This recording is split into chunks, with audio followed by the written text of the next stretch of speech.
We turn our attention this morning to the second sentence in the confession.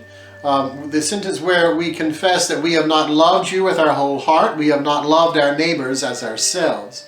This is very much echoing, the summary of the law, if you're familiar with that phrasing from Rite 1, wherein we acknowledge that we are to love God with our whole heart, our whole mind, our whole soul, everything that we have, and to love our neighbor as ourselves. We often hear this in the golden rule, do unto others as you would have them do unto you, love your neighbor as yourself. And we see that it's actually, if you look at the structure of the creed, it's kind of right in the heart of the creed. I keep calling it the creed, the confession, right in the heart of the confession.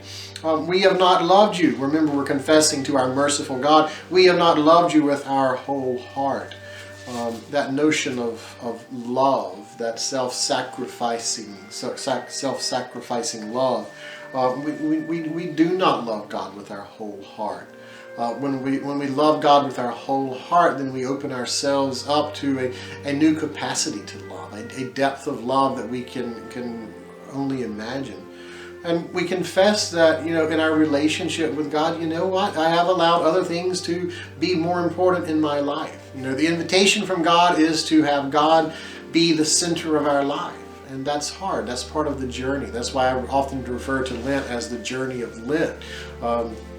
Journeying to understand what sin is, journeying to understand where we in our own ways are not living up to God's invitation to living in a loving way. And we first note in the creed and the confession that we have not loved you with our whole heart. We recognize, there are other things that compete with love, our love of God.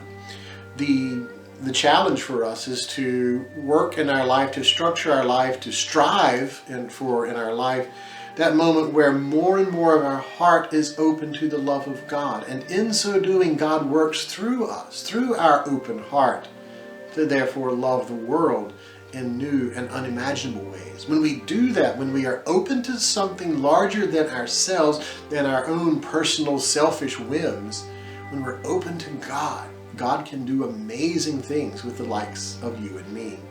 We have not loved God with our whole heart.